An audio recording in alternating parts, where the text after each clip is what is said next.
Hi guys, Penny Rose Journals, how you doing? Okay, here we are.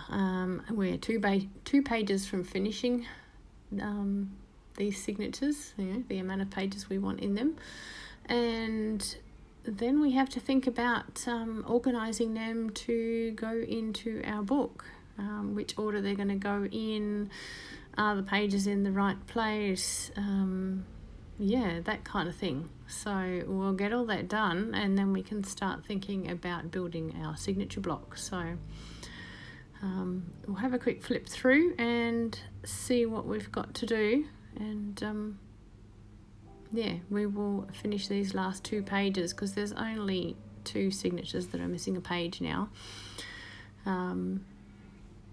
I do have a couple of those pictures left from the calendar that I made the big pockets out of, so I'm thinking that's what we're going to be using for the pages. So I will get onto that and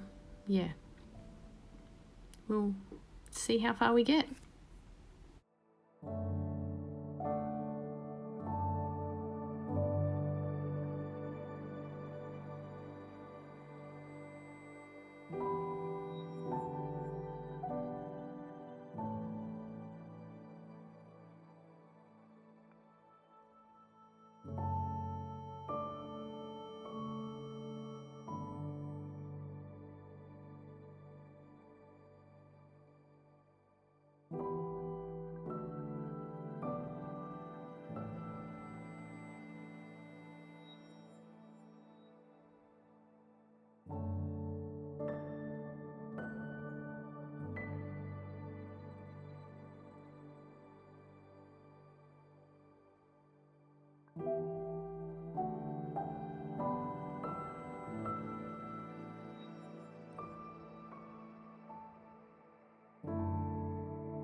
Okay, well that wraps up making pages finally.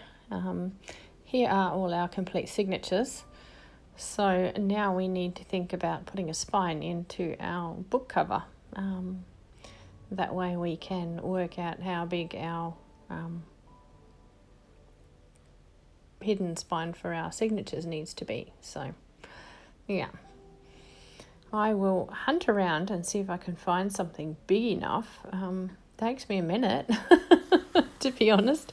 These are really big book covers. But then I remember I have all that lever arch folder that I cut up a while back and stashed in a bottom drawer here. So lever arch folders are quite tall. So that is perfect, and I end up using a piece of that. Okay, this line that I am drawing is just a rough guide. If I am to err one way or another, I will definitely make it larger than where this line is, even if it's just by a few mil.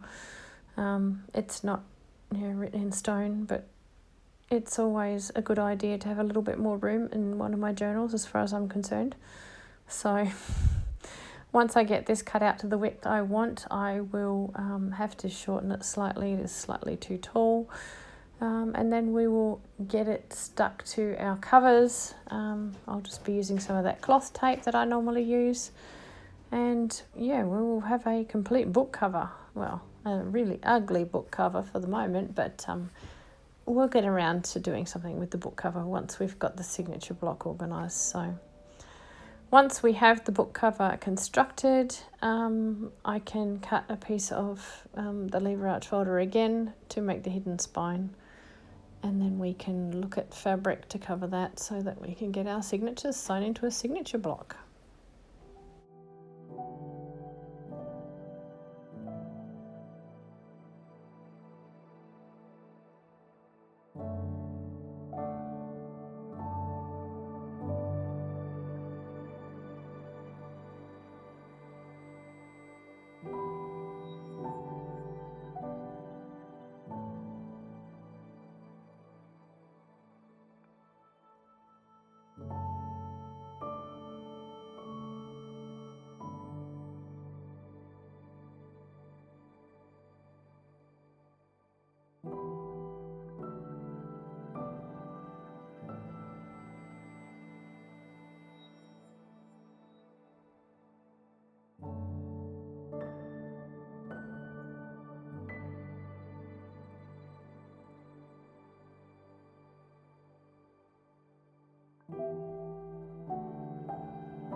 Oops, it's a little wide.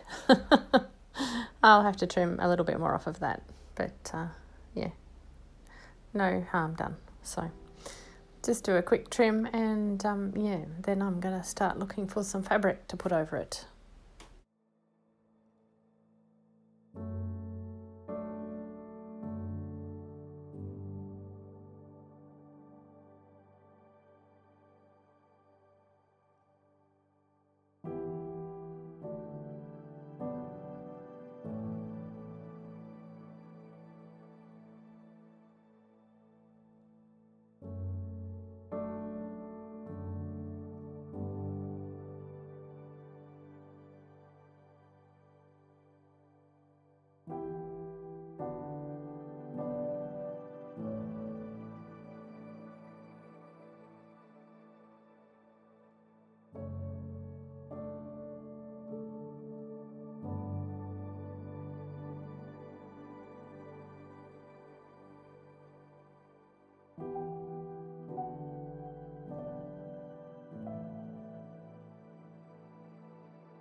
I'm just going to tack these side bits down as well.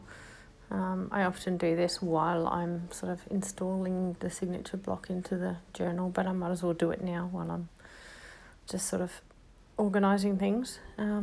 Yeah, I like to fold them down just slightly at an angle so that they're hidden by whatever I use to cover the inside, front and back covers in the journal. So you'll see me go back and actually pull a couple of them off and fold them down just a tiny bit further because they were just too straight across and I wanted them at a little bit more of an angle. But I've got a little bit of working time with this glue, and yeah, that was not really an issue. So right, well, we are ready to yeah, like I say, organise our pages and make sure everything's good, and then it's time to sew our signature block together.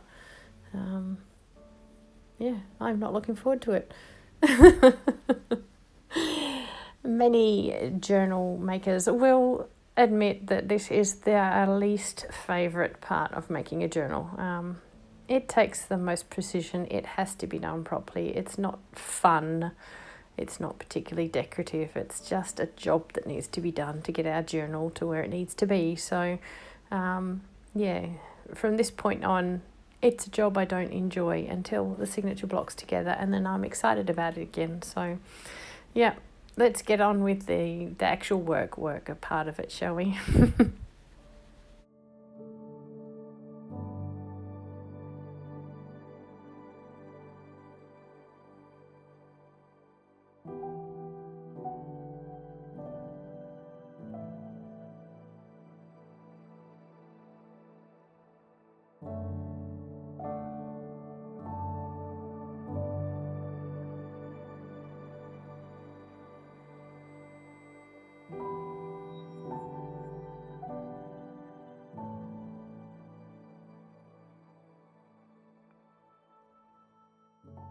Okay, I am measuring this up to make a 5-hole pamphlet stitch. Yeah, I'm going to skip through quite a bit of this.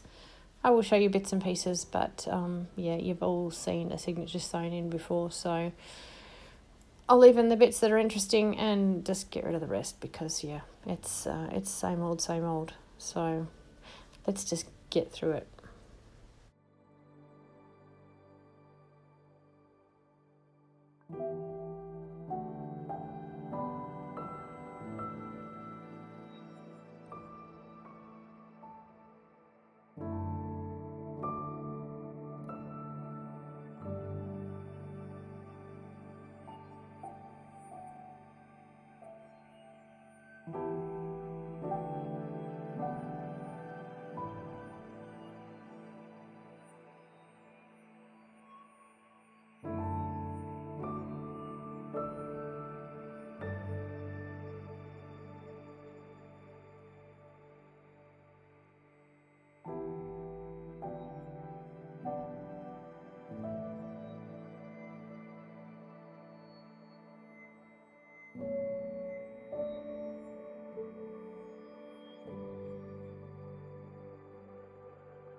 I am going to go through each of the signatures like this, just making sure the pages are in the order and in the position that I want them. I'm going to clamp them and punch the hole through them with my little awl here, and then set them aside. I've decided already the order in which I want them, so I will stack them according to order, and then I will get on with sewing them in.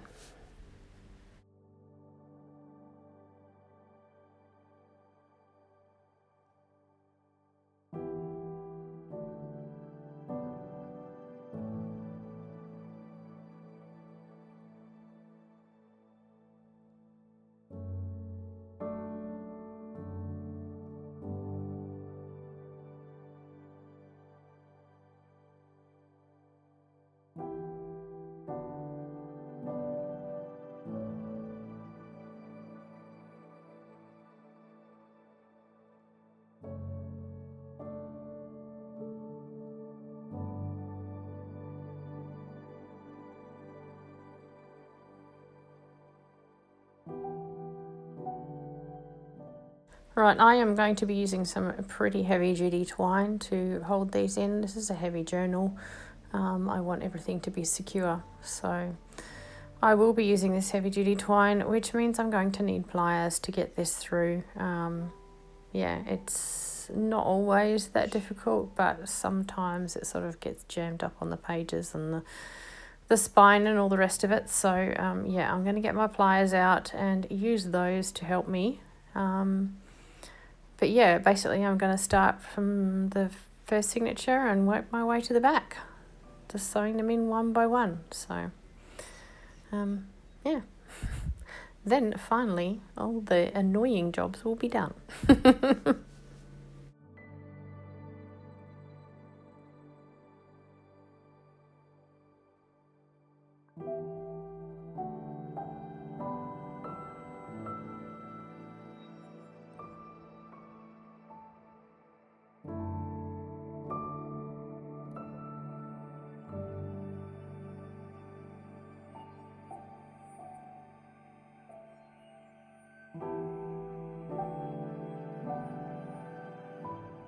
And as you can see by the light shining in behind me, this took me some time, but we are done. We have our signatures into our signature block, and I am so happy that is over. Now I'm just going to grab some cheesecloth and glue it on the spine as I normally do. I'm not leaving my strings that long this time. I'm going to glue them down onto the spine and not have them hanging out the bottom of my book, which is unusual for me. And laying it like this is not the way I normally do it. This is the way I do it for the camera though, because I can't hold it between my knees on camera. I tend to do this job holding the signature block together between my knees, and it's much easier for me that way, and it's a much nicer way for the signature block to set, I think. But yeah, for the interests of showing you on video, this is what I am doing. I have split my signatures and laid them flat. So yeah, rest assured this is not the way I normally do things. And I'm just going to cut myself some cheesecloth. This is just cheesecloth that's been coffee dyed. I will cut a piece that is, once I've unwrapped it, I'll cut a piece that's wide enough to cover the spine basically 3 times. I'll stick it down and fold it over, and then tuck the ends in so that it has a little header and a little bottom on the bottom of the spine as well. So just so it sticks out a tiny bit, gives us a bit of decorative sort of finish. And well, I like to do this because it helps to secure all the stitching on the spine. It's not going to go anywhere once I've done this. There is no way. So everything is stuck to everything. So anyway, this is me finishing off. I am going to leave it here after this little job. So I will sign off and yeah, leave you guys to watch this end portion. So I hope you've enjoyed this. I hope it's been useful to you. Yeah, if you do want to see me sewing in signatures, I just cut them out because they're very, very boring. I've done them many, many times. Many other people have done them many, many times. You will definitely find a video on it if you just search in YouTube for sewing in signatures. This is a 5-hole pamphlet stitch. Very similar to a 3-hole pamphlet stitch, just a couple of extra stitches. So anyway, guys, thanks for hanging out with me today. I really appreciate your company, as I always do. And, well, I will see you again tomorrow because I am here every day. Bye.